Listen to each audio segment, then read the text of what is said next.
you guys. So, Christina and I had a chance to meet up with Bill McAfee and Ashley Bush this week, and we just wanted to take you through that conversation. For starters, we want to tell you who Bill and Ashley are and why they are such great resources for us as loan signing agents.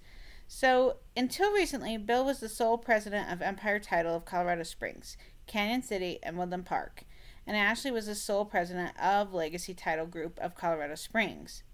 Empire Title has been in business since 2003, and Legacy Title had been in business since 1999. Both of these title companies have earned great respect throughout the community. In 2020, Stewart Title acquired both of these companies, and in 2022, Legacy and Empire merged, making Ashley and Bill co-presidents of Stewart Title, doing business as Empire Title. These two people have so much experience and knowledge that it would be ridiculous not to take what they say into consideration. We had a lot of fun with them and we laughed a lot. So here's what we learned. Hopefully you can understand us through all the laughing. So hi everybody, I'm Christina. This is Danyiell from Lindy Rich Services, and today we are with Ashley and Bill, the co-presidents of Empire Title. So jumping right in, how can notaries help prevent fraud by checking IDs? That answer is so easy. I'm going to let Ashley take it. Okay. All right, Yay, Ashley. We're all listening, Ashley. A lot of the fraud we've seen recently obviously is going to be on the seller side, not as much on the buyer side. We do see fraud on the buyer side as far as earnest money checks coming in fraudulently, trying to get us to refund them some money. The seller side, my biggest suggestion right now would be, because it's really hard for any of us to go to a table and be like, oh, this is you, right? Like, people have fake IDs. We just had a closing with a fake ID. Yeah. So I think there's a number of red flags, obviously checking the IDs to make sure names do match. The other side of it is I would, especially when we're doing a seller transaction, it may be something that we could talk to the closing team and say, hey, do you have a previous document that I can verify signatures? That would be a good way for us, especially when you guys aren't seeing that piece of it. If we can give you a prior deed, which is not confidential because it is a public record, so you can see your prior signature that they signed to verify that what you're getting is correct. I think that's the best way for us to do it.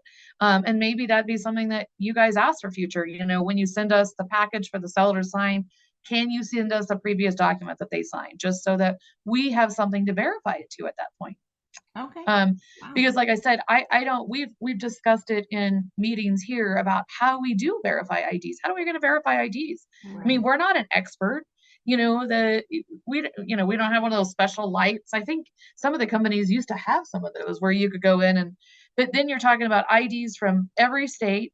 Yeah. And then you're trying to verify what is real on those IDs and what is not. And it'd just be an easier way if we could, especially on the seller side, is to be able to get some sort of verification that a signature is the same. And I know this sounds crazy. We've gone to extraordinary measures even, and you couldn't do this on every one, but we've literally have people go into the internet to verify that addresses match up, that these people actually live there, check phone numbers. I mean, that's how tricky it's getting. And that's why the notaries have to understand at this point, they're honestly the front line that's going to prevent this from happening. We'll get into Ron here in a minute, but for you guys, it's imperative that you understand the notary laws. Like, they can, like, their ID could be expired for up to a year, and you guys can still take that. And so I think it's going to be critical for the people that you're talking to or that you're training to really know and understand those laws. And it's a common sense thing. There's a lot of times where you see things that doesn't seem right, and it's okay to question. And I think you need to. I think we've gotten to a point where we were going so fast and furious, none of us stopped to question it. Yeah. And we've gotten in that habit. All of us have. And now we're seeing all of these things happening. We're like, whoa, we need to back up and take time and think about what we're doing. And if we feel like there's a red flag, take action on it, do something about it. You can always go behind the scenes without a customer knowing to try to figure out how to best see if this is in fact the person you're supposed to be notarizing. Well, and for the raw notaries, and again, I know you guys will hit on that, but I mean, we had one a while back where literally they had faked both IDs. They'd opened up a bank account, and what I couldn't figure out was how they did that. I called the bank, and they did it online. So they used their fake IDs to open the bank account online on the seller's behalf, and then they copied the notary's acknowledgement thing. So it's not just, and then the notary, when we called that notary and said, hey, what's going on? The notary said, I didn't notarize that. So somehow they'd actually got the notary's information, and obviously they notarized it and sent it back. But that's how specialized this stuff's getting. It's actually public knowledge.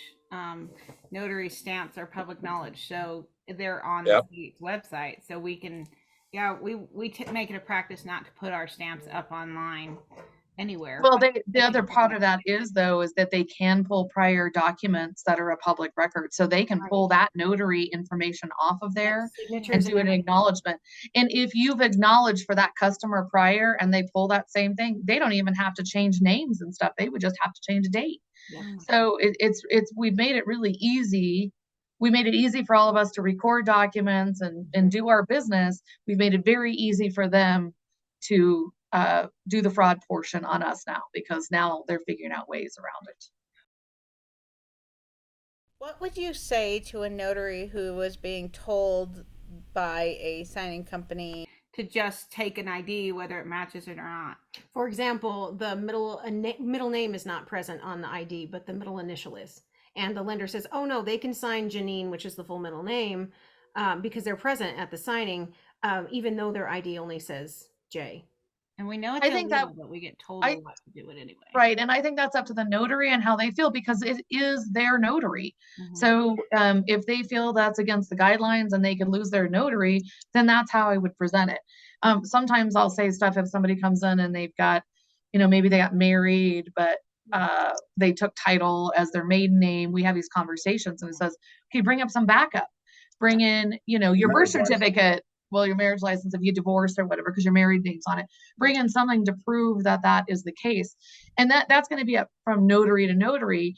There is a statute here that in Colorado that basically says if the name is, the familiar, like if it was, Bill or William McAfee and it was William McAfee, that would be the same. But again, to me, that's completely up to you all, to your comfort level on that person and how you feel and what you want to have to back that up.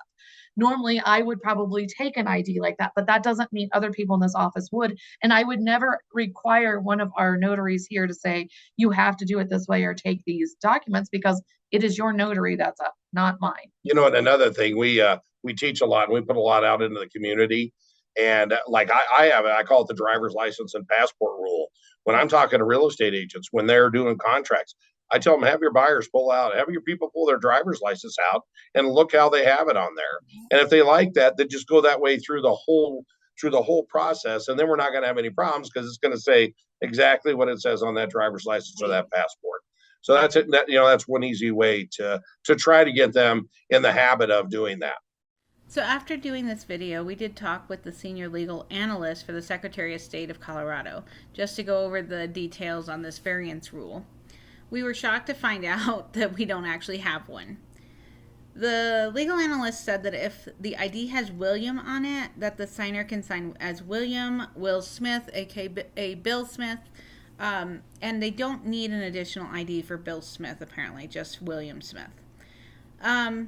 So we went to the article that she gave us on the NNA site, and after reading that, we believe that we still are allowed to have William sign as Will. We can do things like if Patricia is on the ID, we can have her sign Patty, that type of thing. But Bill is out of the wheelhouse of that general, rule. But the truth of the matter is, after talking with the legal analyst, that it's not actually illegal to have William sign as Bill. It is just that you're unprotected if you do so. So she specifically mentioned a case where a notary had taken a nickname and did not ask for further verification. And when something came up, the signer said that they had not signed the document and that they had never gone by that nickname. Well, the notary could not give any evidence of anything because she didn't take any, and she got decommissioned. So the responsibility was hers. So I guess what I'm saying is the burden of proof in these matters is actually on the notary. So just be careful when you're thinking about doing this type of thing. So I just wanted to touch on something that we ran into last week, which was a senior that didn't have it on his driver's license. So we have that. That to me, I think everybody on the planet that knows notary work, that's critical. You guys, I know that has to be critical because the son Yes. is selling out from underneath the father. Correct. Yeah, our variant statute does not cover that. No, So junior, senior, yeah, all that. So yeah, that's those what are big deals. Yes, I wanted to mention that. So, right, first, second, thirds, all of those have to be declared. It has to be on ID. So I just wanted to mention that here to get your guys' backing on that because it does absolutely affect title. Okay. Yep. Junior, senior, third, fourth, however. Yep. Absolutely. Has to be on ID. Yep. So then let's go into Ron. So why are we seeing so much fraud on seller sides? Because we don't have any way to verify they are who they say they are. So in the case of a seller mail out, this is our most recent, and so this was this was a friend of ours that this happened to. This wasn't our deal. Okay. Now you guys know that's not true when Bill says it was a friend of his. It probably was a friend of mine. Let's just be real. Let's clarify this right now. We had a friend who had a problem, and the problem is that the seller who had ID in the name of the seller had social security numbers that matched the seller. So we do 10 checks. We have a way to run people's social security numbers to make sure they match with all of that checked out.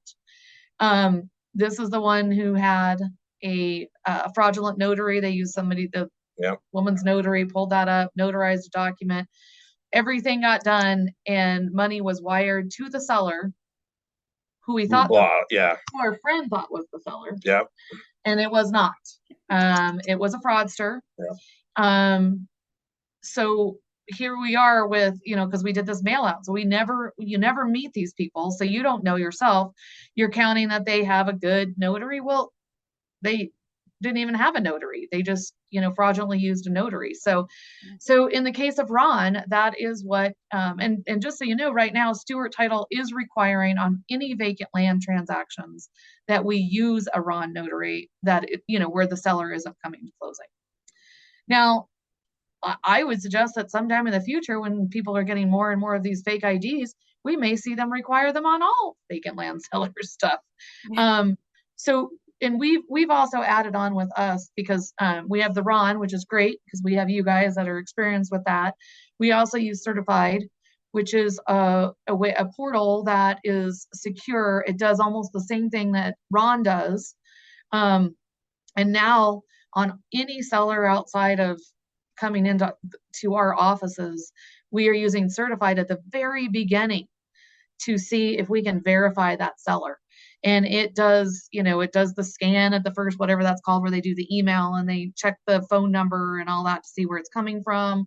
Then they ask a couple questions and then they do these knowledge-based authentication. I got that right? Yeah, you did. I didn't use the other A word. RON stands for Remote Online Notary. Oh my God. Yeah. Didn't know how long she was going to take, so you guys would know what the hell she's talking about.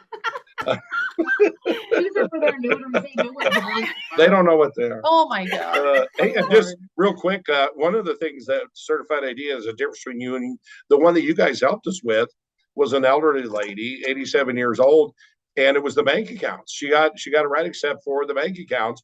She was at a bank that had branches in Taos and Belen, New Mexico, and just so happened the bank account number they came up was tied to the Belen and not the Taos. And so she listed the Taos. But you guys, we actually did that with you guys on the Ron Notary and then had you give us the wiring instructions at that time. So then we knew having you guys there working through Ron. And then plus with you guys do the not only the knowledge base, but you do the facial recognition, right? Yeah, and Yeah. so no, that's Do another you have added layer. something this big to do this recognition? I mean, really? Is there a scanner? Belongs to me. Is a scanner Hold on. that big?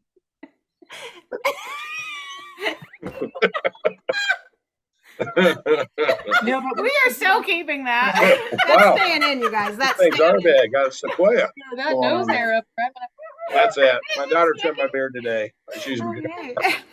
she's done. We'll never work in this town again. So, Ashley, you said that Stewart requires that Ron be done on all vacant land property. Can you tell us why? I know that we four know why, but can you explain that why? Yeah, because we need to verify that the seller is who they say they are. They are truly, in fact, the owner, and they can sell that property. And the only way we can do that is by these items that Ron uses, or the platforms you're using use to make sure that that person is who they say they are. Perfect. Just like, because if we get an ID, just as if you get an ID, do you really know that's a good ID? Nope. Right. But all of these things that Ron is doing is telling us that this is this person. Perfect. And we have noticed, I've had a couple of comments made that between certified and Ron, we've been told that you will not hear back from somebody after you say, if they're a fraudster and you say, we're going to use these items, we're done. Oh, wow. It ends at first.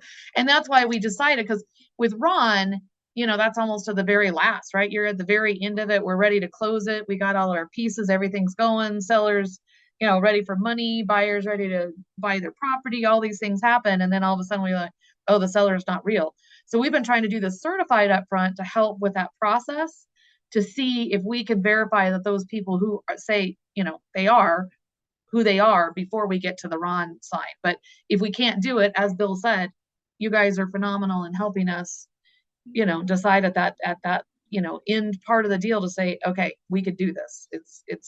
These people are good. And if this is all notaries that we're talking to, according to our underwriters who, we deal with on a daily basis in claims and the Colorado Bureau of Investigation, and I've talked to Ralph Gigliardi there's an epidemic going on right now in these types of schemes. It's literally at that level. And it's mainly that we're seeing the most in those vacant land that don't have any payoffs. So if you have notaries out there that are going off this, it's a vacant land deal with no payoffs, you need to be really careful. I mean, they're targets, period.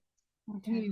I had some news today, if it tells you how bad it's gotten, is that we have a Jerry Combs, who does all of our agency. She works like when we were Legacy and Empire before we were bought by Stewart, we were an agent of Stewart. So her agents, she has one in Salida that they're going to have to close their doors because of a fraud deal, that they will not be able to survive it. Wow. So it's because they're going to pay out. The buyer took out a loan, did construction, started building the home on this vacant land. This was 3 months back that they bought this property, and they just now found out that it was a fraudulent deal. Oh my gosh. So if that tells you anything, I mean, it's so bad that it's going to shut companies down. I mean, we have a large, one of the largest underwriters in the United States, Top four. Yep. that back us. So that helps us a lot. But these companies can't continue to take these fraud hits. And the only way to secure us is make sure we've got good notaries.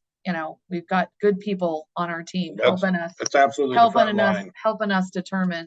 Yeah, you guys are absolutely the front line to stop this from happening. We can do the technology and everything, but yeah, it's going to have to be and I think knowledge, what you're trying to give your notaries now, is just huge. And then if they understand where the danger's coming from, it's easier to understand if you're in shark infested waters, you better be careful. It's those ones where you don't think you're in shark infested waters that you get eaten alive. Right. So, that's so everyone needs to be paying attention. Excellent. Okay. I feel like I'm sitting next to Jaws, just so you know. So, and how important is having a platform approved by the title company? So years ago, Ron started rearing its little head, and we all said, oh, this is never going to happen. It's trying to take over the closings. Closers were worried. We were all scared. And we're just like, oh, we're just not going to do it. We pushed up against it. We did all of this stuff. And so the underwriters said, well, we think it's coming. So we're going to start doing some research and we're going to decide these platforms. And what they're doing is they're looking at these platforms, each of them, to make sure that they conform to what that Stewart, I mean, because Fidelity could have a different underwriting guidelines as far as what platforms that they will allow than what we do. But we go through, and you guys, I think, have gone through some of this process, because I think you were trying to get one of the platforms approved through Stewart, and they're looking at certain things to make sure, the audio, the video, how you're getting these determinations, how this all works. And Stewart has their own platform. Stewart has Notary Cam. They do own Notary Cam. But we feel it's important for us to use a company that we feel like we can work with every day and has always got our back and is part of our team. Not saying that Notary Cam wouldn't be part of our team. We just don't know the notaries. We don't know the people. We know Lindy Rich, so we know who we can trust in these situations. But yes, it's very important that whoever's doing these RON notaries, or who's ever using the RON notaries, more or less, it's our responsibility to make sure that they are using the platforms that are approved by our underwriters. Because if they're not, and there's a claim, it will come back to our local P&L, not to the underwriting themselves. Oh, that's so if that makes sense, because the underwriters, when they approve us to do things that are maybe, outside the, the black and white area, they're in the gray area, that's kind of on them. But if we make that decision on our own and do something outside of that, it hits us, our company P&L directly. We have another platform where we know where you guys live and where your families like to hang out. And that's been critical. Our whole family is in the same place, Bill. Yeah, you don't have to look very far. If you find one of us, you're going to find all of us. Yeah, we don't have any rabbits. Yeah. Now that's where we're going to save with one hit team. It's going to be amazing. Oh, goodness. Okay, well, I guess, is there anything else you guys think is important for us to know? I mean, you know what? The one thing I will say, actually, you had it right when we all pushed back on these platforms, but COVID changed everything. Yeah. COVID absolutely changed it. And that's what brought it, and it's not going back. Right. It's going to go forward, and the theft is only going to get more complicated. So it's, everybody is just going to have to pay a lot of attention as we move forward, because this ain't stopping. And as you see a market that's changing like we're in, that really brings the thieves out. So get ready. And don't, and make sure with your teams and your notaries that they understand that doing things the right way is always the best way, no matter how much pushback they get from, your closing teams or your companies. I mean, it's not okay, because if you don't feel comfortable notarizing, then don't, they can find somebody else. But we should take it very seriously that your notaries are always trying to do the right thing. That protects us and them. And so that's very important that everybody knows that, if they are getting pushback, if it's our teams, we need to understand that and hear about it. But notaries shouldn't allow that to happen. They should do whatever they feel is right. And if we don't like it, we can find another notary. Really. Your guys' team's amazing. You would never do that. Do you guys have any red flags that we should be looking for? Like when we're going through, even at the table, like when we're in person? I'm thinking over the years, what, the only ones, and I don't know if you guys are doing this or not, and if you're just called to notarize it, you might. We have stopped, for us as a company, when people want us to add people to title, or especially taking people off title where we don't have a file on it, I would encourage your notaries to be very careful in those areas too, because over the years we've been deposed and brought into court, when stuff goes wrong. And so with us, if we don't have a file on it pretty much anymore, and they, so I did a deal one time where a guy came in, he said it was his niece, he was a great uncle, wanted to add her on. We did. They came in. I talked to the guy. He seemed absolutely fine. I was deposed for 4.5 hours. In that, eventually, I guess his mental capacity did go down. Now she had ownership. The whole family was challenging it. We did not get sucked into that, but between me and two other closers, we spent probably 10 hours, both some in court and some being deposed. So I know you're just verifying who they are, who's say they are, but just be careful.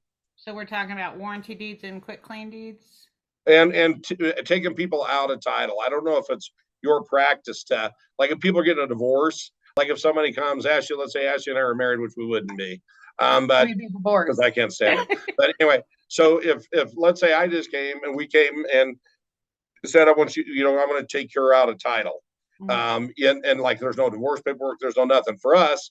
We just don't do it anymore because it creates so much crap.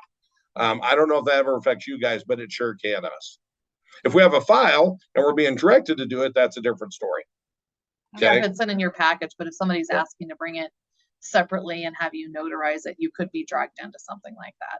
So just be cautious on red flags. And I think red flags always are listening and paying attention at the closing table. And if something doesn't feel right, no matter what it is, if somebody says something just doesn't, I would always say stop.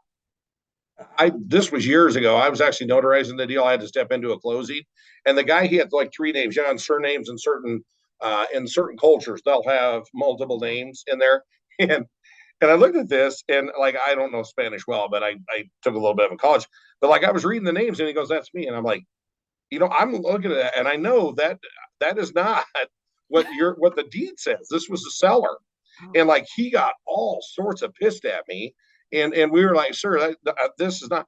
So anyway, I called the agent. He got mad, and I said, I'm not going to notarize it. I called the agent, and sure enough, he is the guy who was actually supposed to be selling it was his dad, and his dad was sick. So the son came down and was just going to fill in to sell the property. And I don't think that they were, because the dad did come down the next day and do it.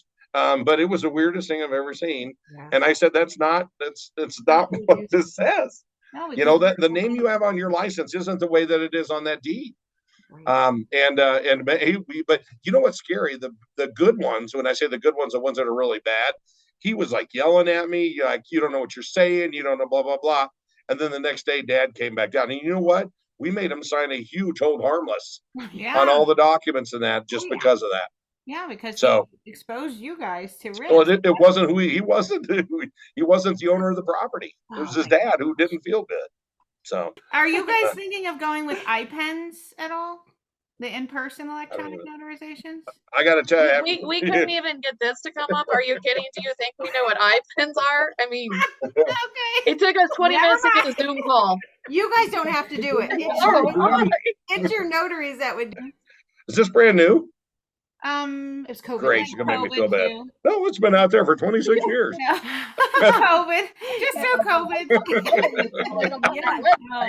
So it's like a digital format for the signers to sign in front of the notary. Like the notary would bring an iPad or a laptop or something like that. And you know how it's kind of a souped up version of DocuSign. Yeah. Because they're doing it in front of the notary. The notary. No, now I have seen those. You're talking about on the iPads and stuff like that. Yeah.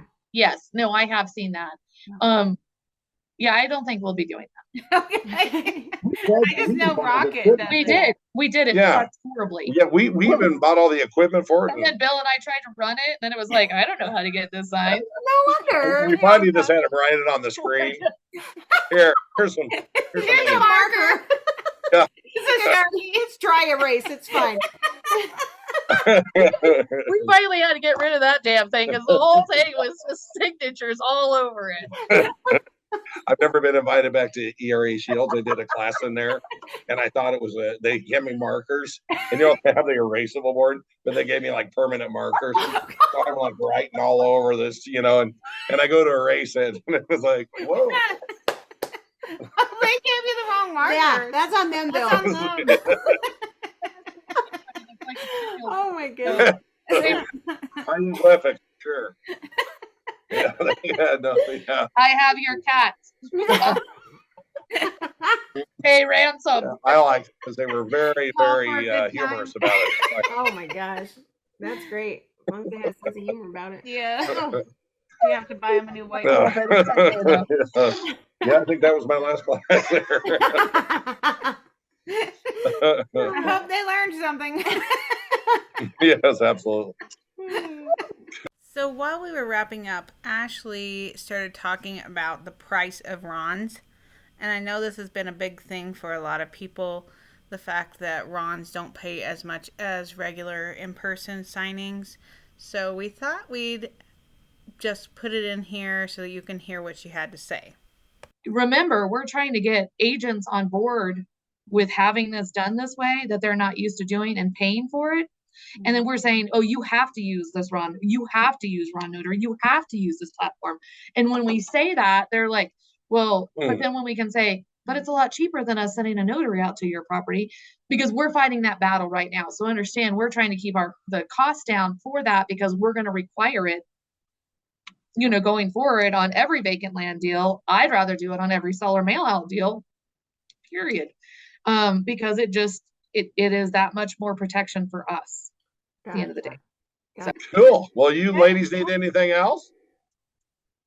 I think I don't have. Let us know how this comes out. I can't wait to see the 30 seconds of footage you have.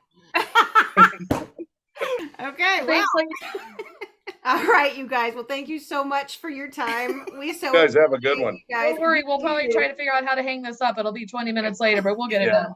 Well, that's it for this video, you guys. Let us know what you think. And, if the comments are all about the editing, we already know we're not very great at it, so. But thank you guys. Let us know what you think. Let us know if you learned anything, okay? Have a great night.